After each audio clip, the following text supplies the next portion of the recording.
നമസ്കാരം. ഞാൻ punch EVയുടെ second alignment ചെയ്ത് കഴിഞ്ഞു. 8200 ചെയ്തത്. ഇനി അടുത്തത് 12000 ചെയ്യേണ്ടത്.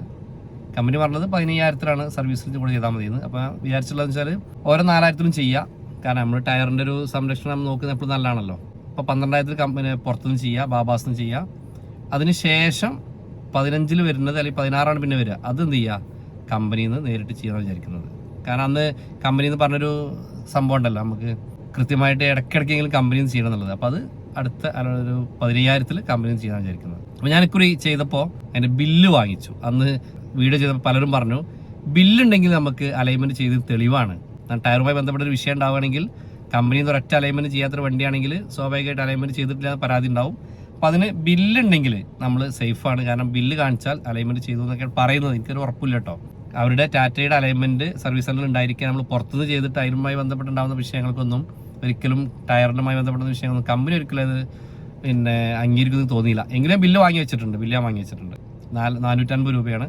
ഇപ്രാവശ്യം ടയർ രണ്ടും ഫ്രണ്ട് ബാക്കും ബാക്ക് ഫ്രണ്ട് കിട്ടു. എയറൊക്കെ ചെക്ക് ചെയ്ത് ഫുള്ള് എല്ലാം ചെക്ക് ചെയ്തതിനു ശേഷം പക്ഷേ തേയ്മാനമൊന്നും കാണുന്നില്ല കേട്ടോ, യാതൊരു തേയ്മാനം കാണുന്നില്ല. അപ്പോൾ ഞാൻ ഈ വീഡിയോയിൽ പറയാൻ വേണ്ട പ്രധാനപ്പെട്ട കാര്യമൊന്നുമല്ല, നിങ്ങൾ വണ്ടി EV ആണെങ്കിൽ അലൈൻമെൻറ്റ് ചെയ്യാൻ പോകുന്ന സമയത്ത് നമുക്ക് എന്ത് ചെയ്യാൻ പറ്റും, അതിൻ്റെ അണ്ടർ ബോഡി കാണാൻ പറ്റും. ഒന്നെങ്കിൽ അതിൻ്റെ താഴേക്ക് ഇറങ്ങിയിട്ടോ അല്ലെങ്കിൽ അത് ഉയർത്തുന്ന സമയത്തോ. അപ്പോൾ എല്ലായിടത്തും എന്തായാലും അണ്ടർഗ്രൗണ്ട് ഉണ്ടാവുമല്ലോ. അണ്ടർഗ്രൗണ്ടിൽ ഇറങ്ങിയിട്ട് നിങ്ങൾക്ക് സുഖമായിട്ട് അതിൻ്റെ അണ്ടർ ബോഡി കാണാൻ പറ്റും. അപ്പോൾ ഒന്ന് EV വണ്ടി ആണെങ്കിൽ ഒന്ന് കൃത്യമായിട്ടൊന്ന് ചെക്ക് ചെയ്ത് നല്ലതാണ്. കാരണം എന്താ വെച്ചാൽ നമ്മൾ EV വണ്ടികളുടെ അണ്ടർ ബോഡി നമ്മൾ കാണുന്നില്ല. അടിയിലുള്ള EV വണ്ടി പറയാൻ കാരണം അതിൻ്റെ ബാറ്ററി അടി കിടക്കുന്നുണ്ടല്ലോ. അപ്പോൾ അതുകൊണ്ടാണ് പറയാൻ കാരണം. അപ്പോൾ ഒന്ന് ജസ്റ്റ് ഒന്ന് അതിൻ്റെ അടിയിൽ ഇറങ്ങി നോക്കുക. സ്റ്റാഫ് ഇറങ്ങുന്ന കൂടെ നിങ്ങൾ ഇറങ്ങി നോക്കുക. ടോർച്ചർ ഞാൻ എൻ്റെ വണ്ടി നോക്കി, ചെറിയ 1-2 ചെറിയ വരകളൊക്കെ കണ്ടു.